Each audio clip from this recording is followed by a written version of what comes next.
Hi, I'm Dr. Geoff Huls with Vitality Chiropractic here in Northwest Tucson, and today I'm with Lindsay, who is pregnant right now. Yep. Yeah, and we're going to demonstrate a pregnancy adjustment using this table. And one of the unique things about adjusting pregnant women is their belly is in the way. So with this table, it actually allows me to drop this piece down, and then she can lay really comfortably face down on the table. So Lindsay, let's have you go face down, and let's start to check you out.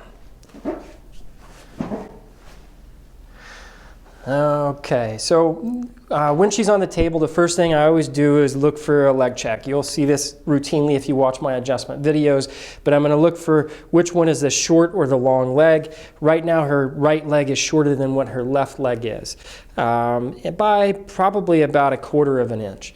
As I look through her posture, I can see the right shoulder is raised a little bit more than what the left shoulder is.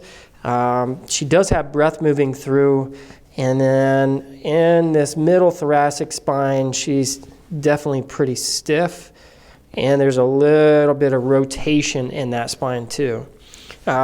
When working with pregnant women, and this is something that we're really known for here at Vitality Chiropractic, or I'm really known for, is taking care of pregnant women. One of the specific techniques is called Webster technique, and Webster technique really is focused on how to adjust a pregnant woman's pelvis. That's important because the baby itself is held by ligaments that attach to the spine, and if there's a lot of tension in the spine, it's going to transfer a lot of tension and torque into the womb itself, and that can be really uncomfortable for both the mom and the baby, and it can even cause a lot of intrauterine constraint, which is difficult during the pregnancy and during the delivery process. So part of Webster technique is to check that leg check, bring it up, and then push these heels towards the backside to see which side has more tension in it. Her left side has more tension than the right, but it's really not too severe, and I've been taking care of Lindsay for some time, so this is just more of a routine check for her. I'm going to use a drop technique to adjust her. And a drop technique is really loud, it makes a lot of noise, but it's actually a really gentle adjustment. So the table comes up, and then I'm going to apply pressure into her pelvis. It's going to drop back down.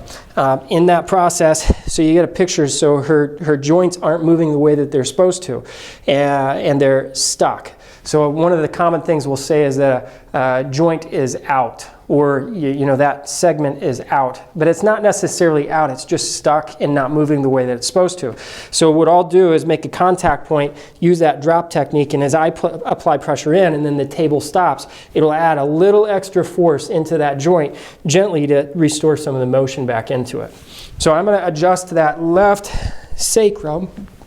And for her, because there's not a lot of rotation, we're just going to go straight down right on that sacrum. And what she'll notice is that it's easier to go through this. How's that feel now, Lindsay? Feels a lot better. Yeah. And the movement for me is a lot better too. Also with pregnant women, I'm going to just look for any type of trigger points down in the low back and then into those glutes. Just hold and break through some of that muscle tension. Sometimes I'll even use one of our massage tools. Today, I'm just using my thumbs, just working through her erector spinae, and then also a really important muscle called quadratus lumborum that pulls on that pelvis towards that low back.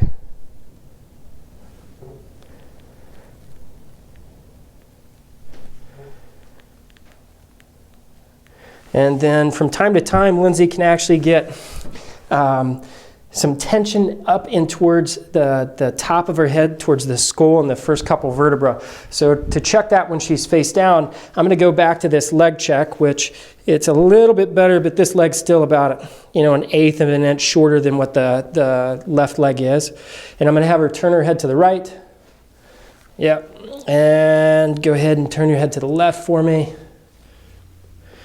And there's no change on that. Go ahead, come back to center. We'll just go up and palpate and feel through. And today it feels like she's moving pretty good up in that area. Has it been bugging you at all? Not really, actually. No, not lately. That's great. Great. So what I'm going to have her do is I'm going to have her lay on her back. So you have to come up for me, Lindsay. I need to adjust that table. So we're going to pull this up. Go ahead, lay on your back. We're going to do an anterior style adjustment, so it's kind of like the little bear hug. But first I'm going to look for that leg length again, still short on the same side. Let's have you across your arms. And she's going to have to do a sit-up, which all pregnant women love. And we'll come right back down, perfect. Yeah, and then relax. The next thing I think is really important when she's face up is working on the hip flexors. For the hip flexors, what I do is I just go in and put my thumb right onto a little trigger point area, and then we do a flexion of the knee, which is also going to stretch out our glutes a little bit.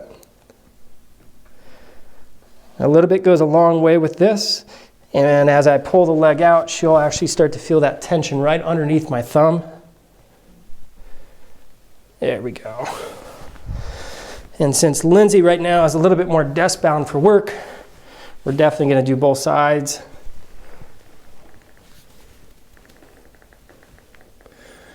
How's that feel? Good. Yeah.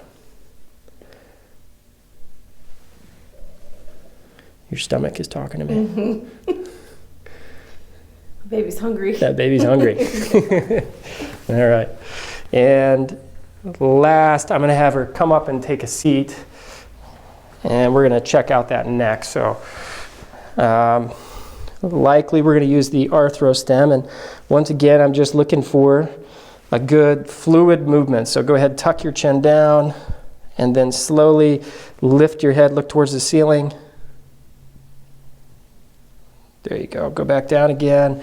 One more time. Let's actually see that extension. So go ahead and tuck down, lift your head all the way back. And right in there, it's like there's two movements for you. So go ahead, tuck down.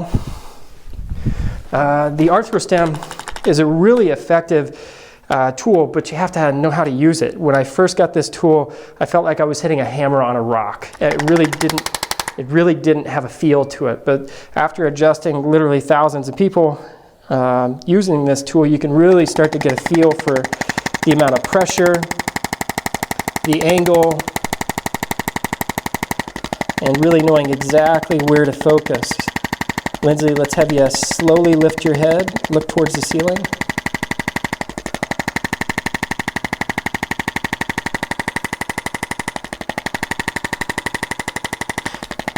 And this arthrostem right now has gliding tips on it, so I can slide it on her skin to really just get exactly where I want to be without aggravating her. And go ahead, relax. And one more time, let's just compare. So let's have you tuck your chin down and then lift your head back, look towards the ceiling. And perfect. Now, how does that feel different compared to a second ago? Feels a lot more smooth. Yeah. Like it's one movement as opposed to like little jerky movements. Yep. Yeah. So that's a pretty classic adjustment for a pregnancy patient that comes in. Obviously, if she was suffering with more back pain or she had headaches, I may change up my technique a little bit, but a basic run-through check with a pregnant patient is to make sure that we've got that pelvis moving the way that it needs to move, check for any type of tension in through that mid-back, and then make sure that that neck and head is working the way it's supposed to too. Again, I'm Dr. Geoff Huls here at Vitality Chiropractic. If you have any questions about pregnancy-based care, shoot us a message.